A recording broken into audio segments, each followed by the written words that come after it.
ఈ ఎంసెట్ లేదా ఎఫ్సెట్లో మంచి ర్యాంక్ రాని విద్యార్థులకు బెస్ట్ ఆల్టర్నేటివ్ సిఎస్ఈఎంఏ కోర్సులు అడ్మిషన్లు జరుగుతున్నవి.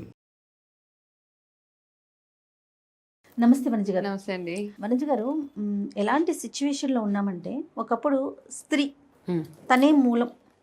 ఒక కుటుంబం తీసుకున్నాము, తను ఆరోగ్యంగా ఉందనుకోండి, ఇంట్లో ఉన్న స్త్రీ టోటల్ ఫ్యామిలీ అంతా ఆరోగ్యంగా ఉంటుంది. అంతే. అలాగే తన ఆలోచనలు బాగున్నాయంటే టోటల్ ఫ్యామిలీ అంతా రోల్ మోడల్ కదా ఒక కుటుంబానికి. ఆ కుటుంబమే సమాజం కదా. కానీ ఎట్లా అయిపోయామంటే, ఇప్పుడు హర్యానా ఇష్యూనే తీసుకుందాం చూడండి, ఎంత క్రూయల్గా ఆడవాళ్ళు ఇట్లా ఆలోచిస్తున్నారా అని అనిపించేస్తూ ఉంది కదండి. ఇదివరకు మనము డొమెస్టిక్ వైలెన్స్ చూసేవాళ్ళం. అవును అవును. దాన్ని మించి మరి ఇప్పుడు దీనికి ఏం పేరు పెట్టాలో, ఇలాంటి ఇష్యూస్ చాలా ఎక్కువ చూస్తూ ఉన్నాం ఈ మధ్య కాలంలో. అంటే ఇప్పుడు మనం అమ్మ మనసు, ఆడదానికి అమ్మ మనసు ఉంటుంది అని చదువుతూ వింటూ వచ్చాము. ఇప్పుడు అది ఎక్కడా లేదు. ఫస్ట్ అండ్ ఫార్మోస్ట్ సున్నితత్వం కానీ సున్నితత్వం లేదు. క్షమాగుణం నాకేమనిపిస్తుంది అంటే ఒక రాక్షస జాతి ఆ రాక్షస జాతి అంతా ఇప్పుడు వస్తున్నారేమో పిల్లలు, ఒక జనరేషన్ అనొచ్చు నిజంగా. ఆడపిల్లలు కరెక్ట్గా చెప్పారండి. ఆ సున్నితత్వం లేదు, ఆ ఎమోషన్స్ లేవు వాళ్ళకి, ఫ్యామిలీ వాల్యూస్ లేవు. వాల్యూ సిస్టమ్ మొత్తం షాటర్ అయిపోతేనే ఇట్లాంటివన్నీ వస్తాయండి. నిజమండి. సెల్ఫిష్నెస్. పిల్లలు ఏం చేస్తున్నారంటే ఈ మధ్య అండి, ఇప్పుడు యంగ్ కపుల్, మీరు అన్నారు హర్యానా ఇష్యూ, యంగ్ కపుల్ వాళ్ళకి ఏంటంటే నా వరకు నా ఆనందము నేను. ఇప్పుడు ఏమైపోయిందంటే ఈ కాన్సెప్ట్స్ ఎక్కువ వచ్చేస్తున్నాయి కదా, మై లైఫ్ మై స్పేస్ అన్న వర్డ్స్ ఇవన్నీ ఎక్కువైపోయి ఈ మధ్యకాలంలో. అవి ఎక్కువ వాటి మీద ఎక్కువ ఫోకస్ అయిపోయాయి అనమాట. నా స్పేస్, నా లైఫ్ ఎక్కువ, too much of independence, financial independence, luxury, lust most important. ఒక మనిషి సరిపోవట్లేదు కదండి ఆ ప్రాసెస్లో. అందుకని ఎక్స్ట్రా మ్యారిటల్ అఫైర్స్ ఎక్కువైపోయినాయి. మనకేంటంటే ఒకప్పుడు ఎట్లా చెప్పేవారంటే పాపము ఇవన్నీ నేర్పించేవాళ్ళు. ఇప్పుడు ఒక ఎక్స్ట్రా మ్యారిటల్ అఫైర్లోకి వెళ్తున్నామంటే మనకి పాప భీతి ఇవన్నీ ఉండేవి. ఫ్యామిలీ ఈ వాల్యూస్ ఏమైపోతాయి, పరువు ఏమైపోతుంది. ఇప్పుడు మనసులో కోరిక ఎంతైనా ఉండనివ్వండి, కాకపోతే మనం ఒక కట్టుబడి ఉండేవాళ్ళం ఒక ఫ్యామిలీకి, ఒక హస్బెండ్కి, ఒక వైఫ్కి. అవన్నీ ఇప్పుడు లేవు కదండి. అవన్నీ బ్యారియర్స్ అన్నీ ఇట్లా తెంపేసుకున్నారనమాట. అంటే ఒక రిలేషన్లోకి వెళ్ళినా కూడా నలుగురిలో మనం పెళ్ళి అనే దానికి పూర్తిగా 100% మనం అంతా కూడా గౌరవం ఇస్తాం కదా. అవును అండి. కమిట్మెంట్, మ్యారేజ్ అంటే కమిట్మెంట్ టువర్డ్స్ బిఫోర్ దట్ మనం ఎవరు అమ్మాయి కానీ అబ్బాయి కానీ ఎలా ఉన్నా కూడా, ఒకవేళ ఆఫ్టర్ మ్యారేజ్ మాత్రం కరెక్ట్గా, అంటే మనం ఎవరైతే మనల్ని నమ్మి వచ్చారో వాళ్ళతో జీవితాంతం సాగటమే మన సిస్టమ్. అంతే కదండి, అదే సిస్టమ్. ఇప్పుడు అది ఏమైపోయిందంటే దాన్ని మనం బ్రేక్ చేసేసి రకరకాల పేర్లు ఇచ్చేసి, అన్నిటికంటే వర్స్ట్ థింగ్ నాకేమనిపిస్తుంటే ఈ మధ్యకాలంలో వచ్చే జడ్జ్మెంట్స్ ఏవైతే ఉన్నాయో, ఎవరన్నా ఎవరితోటన్నా ఉండొచ్చు, ఎక్స్ట్రా మ్యారిటల్ అఫైర్స్ తప్పు కాదు. అది తప్పు అంటే నార్మల్గా అంటే లా ప్రకారం తప్పు కాదు. బట్ ఒక మనిషి ఎమోషన్గా, ఒక ఫ్యామిలీ పరువు ప్రతిష్టలు ఇవన్నీ చూసుకుంటే ఇట్స్ అ బిగ్గెస్ట్ సిన్. అవునండి యాక్చువల్గా. కాబట్టి ఏంటంటే ఇప్పుడు మనం చూసి ఈ ఒక్క కేసే కదండి, ఇప్పుడు లాస్ట్ ఫ్యూ మంత్స్ నుంచి చూస్తుంటే ఆడవాళ్ళే ఎక్కువగా మర్డర్ చేసేసి చాలా చాలా క్రూయల్గా. మగవాళ్ళు చేసినవి కూడా ఉన్నాయి, కాకపోతే ఇప్పుడు ఆడవాళ్ళ నుంచి జాగ్రత్త పడాలి అన్న సిచ్యువేషన్ ఇప్పుడు పరిస్థితి. అంటే మనం ఇన్స్టాలో వాటిలో చూస్తున్నామండి, పెళ్ళి అనేసరికి మగపిల్లలు భయపడిపోతున్నారంట. అమ్మో అమ్మాయి వద్దు, అమ్మాయిని పెళ్లి చేసుకోవద్దు. వాళ్ళు చూస్తున్నారు కదండి బయట ఎట్లా ఉంటున్నారు అమ్మాయిలు, ఏం చేసేస్తారు. కానీ ఎంత దారుణం కదండి. హనీమూన్ కని వెళ్ళి అంతే, అట్లీస్ట్ ముందే చేసుకోకుండా ఉన్నా అయిపోయేది కదా. అంటే ఇక్కడ ఏంటంటే పేరెంట్స్ కూడా ఇప్పుడు ఒక ప్రపోజల్ పట్టుకెళ్తారండి అమ్మాయిలు. కొన్ని ప్రాంతాలలో ఇంకా పరువు హత్యలు అవుతున్నాయి, ఇంకా ఇవన్నీ హోల్డ్ చేసుకొని కూర్చుంటున్నారు. ఈ సిటీస్లో ఇట్లా కొంతమంది చాలా లిబరల్ అయిపోయారు, ఏమీ చూడరు. వయసులో ఆడపిల్ల పెద్దదైనా పర్వాలేదు, ఆడపిల్లకి ఆల్రెడీ యూనో మల్టిపుల్ మ్యారేజెస్ అయినా పర్వాలేదు, ఏదో ఒకటి చేసుకొని మీరు అట్లీస్ట్ కంటిన్యూ అయితే చాలు అన్న పరిస్థితులు ఇక్కడ. కొన్ని ప్రాంతాల్లో ఏంటంటే పరువు హత్యలు ఇంకా ఉన్నాయి, కాస్ట్ సిస్టమ్ ఇంకా నడుస్తుంది, మనకంటే తక్కువ కులం వాళ్ళని చేసుకోకూడదు, ఇవన్నీ ప్రాసెస్లో ఒప్పుకోరు అన్న ఒక దాంట్లో ఏం చేస్తుందంటే, సరే చేసేసుకుంటే వాళ్ళ మాట కాదనకుండా చేసేసుకోవచ్చు, ఆ చేసుకునే ప్రాసెస్లో నాకు రావాల్సిన బెనిఫిట్స్ నాకు వస్తాయని ఆలోచించే ఆడపిల్లలు. దాని తర్వాత చక్కగా ఒక ట్రాప్ చేసి అలా చంపేసి నా లైఫ్ చచ్చిపోయాడు కాబట్టి నేను నా మీద సింపతితోటో మళ్ళా నాకు ఇంకొక మ్యారేజ్ అవ్వదు అన్న దాంతో వీడినే ఒప్పించి చేస్తారన్న కాన్సెప్ట్ ఉండొచ్చు మై మైండ్. అంతే కదా. అంటే తను క్లీన్గా ఉండాలి, తన మీద ఎక్కడా కూడా రెడ్ మార్క్ పడద్దు, అంటే గ్రీన్ అంతే. అంతే అంటే పాపం అనేసి ఒక సింపతి గేమ్ ఆడడానికి ఇట్లా అంతా చేసేసి అనవసరంగా ఒక నిండు ప్రాణాన్ని బలి తీసేసుకుంది ఆ అమ్మాయి. చేసుకోకుండా ఉన్నా ఏం తెలియదు కదా, ఒక ఇన్నోసెన్స్ తోటి వెళ్ళి దాని తర్వాత ఇవన్నీ చేసుకోవడం కంటే కూడా అంటే ప్రాబబ్లీ అదొక ఇష్యూ. ఏంటంటే ఇలాంటివన్నీ క్రైమ్ సీన్స్ చూస్తుంటే మనం అందరికి ఇంకొక ట్యుటోరియల్ లాగా అనమాట, ఓహో ఇలా కూడా చేయొచ్చు, ఇలా కూడా కరెక్ట్ అండి.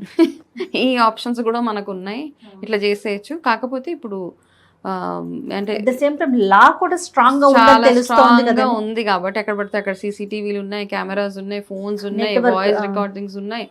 వాటి ద్వారానే కదా ఈ సోనంని పట్టుకోవడం, క్యాచ్ చేయడం. మనం అనుకుంటాం ఎవరికి తెలవకుండా చేసేయచ్చు అనేసి, అవునవును, బట్ ఎవరికి తెలవకుండా ఉండదు.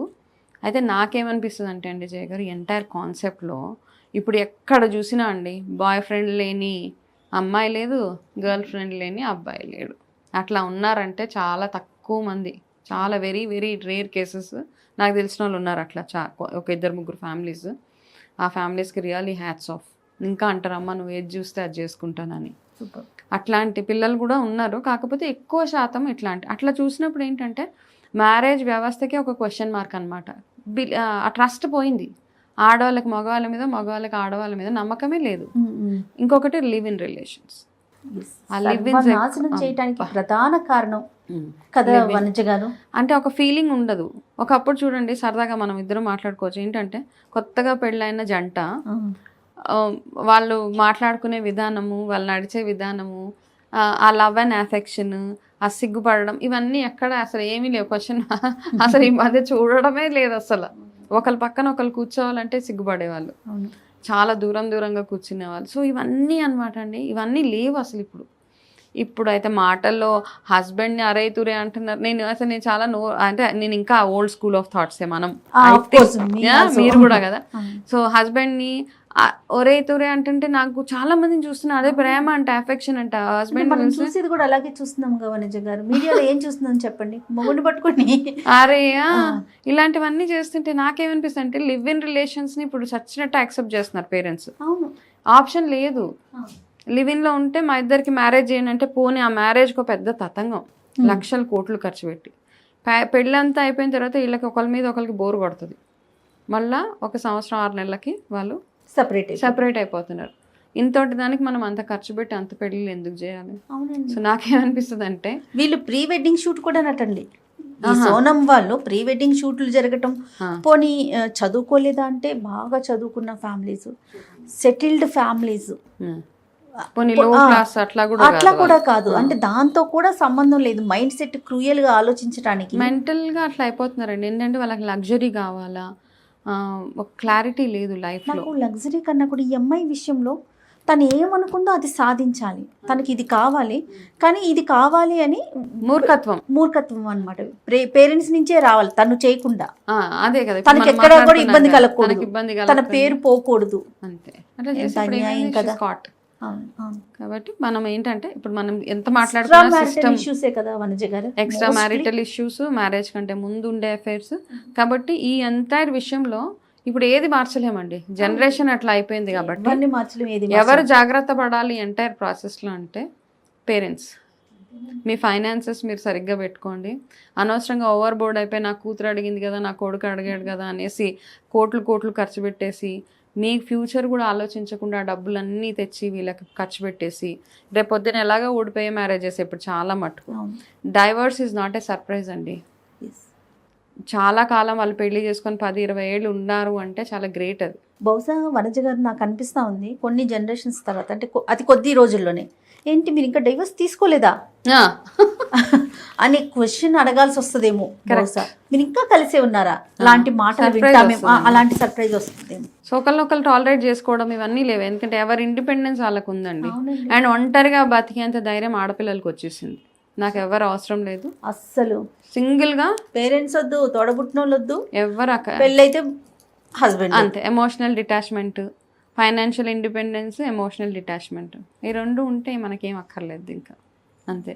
కాకపోతే ఒక 40 ఏళ్ల తర్వాత ఎట్లా ఉంటుంది అన్న ఆలోచన ఒక్కసారి ఐ థింక్ ఆ ఫ్యూచర్లోకి తీసుకెళ్ళగలిగితే, వాళ్ళని కౌన్సిల్ చేయగలిగితే కాస్త మైండ్ సెట్ చేంజ్ అవుతుంది. రైట్. అంతే, వాల్యూ సిస్టమ్ ఒకటి మనం నేర్పించాలి ఆడపిల్లలకి. పిల్లలకి, ఆడపిల్లలకి మగపిల్లలకి వనిజ గారు కాదంటారా? ఎస్, ఇద్దరికి అంతే. డెఫినెట్గా అండి, డెఫినెట్గా. మేబీ చూడాలి. అంటే ఇప్పుడు ఇవన్నీ మాట్లాడి మనం ఇంతమంది కౌన్సిలర్స్ అందరూ ఉన్నారు అంటే మనకున్న మన పద్ధతులు, సాంప్రదాయాలు, ఇవన్నీ పాపాలు. ఎందుకంటే ఇంతకుముందు మనం పురాణాలు అవి చదువుకునే వాళ్ళం. నాకు అనిపిస్తుంది ఎంత క్రూయల్గా ఆలోచిస్తే ఆ పని చేయగలుగుతున్నారని. అదే అన్నాం కదా, రాక్షస జాతి. నిజం వాళ్ళంతా లాస్ట్ లైఫ్ లో రాక్షసులు అయి ఉండొచ్చు. అంతే. అంటే అమ్మాయి పెరిగిన అట్మాస్ఫియర్ ఎట్లాంటిదో, అమ్మాయి ఫ్రెండ్షిప్స్ ఎట్లాంటి ఉన్నాయో, ఇంత భయంకరమైన థాట్స్ ఈ సీరియల్స్ ఇవన్నీ చూసేసి కూడా సగం ఉన్నాయండి నిజంగానే. ఇప్పుడు వచ్చే సీరియల్స్ కూడా ఇంపాక్ట్ 100%. కారణాలే వనిజ గారు, ఒకటి కాదు 100 కారణాలు ఎత్తుకొచ్చు మనం. అంతే, అంతేనండి. సో దీనికి ఎక్కడో ఒక దగ్గర ఫుల్ స్టాప్. పడాలని కోరుకుందాం అంతే. మన వంతుగా మనం పడాలి అని కోరుకొని కొంచెం మంచి ఇన్స్పైరింగ్ స్టోరీస్, మంచి మంచివి వాల్యూ సిస్టమ్ పిల్లలకి చిన్నప్పటి నుంచి డెవలప్ చేయగలిగితే ఎస్, ఇలాంటి టాపిక్స్ మాట్లాడుకోకుండా అవుతుంది. Yes, exactly. అంతే కదా. It's not a very happy topic to talk. Yes, right అండి. Thank you.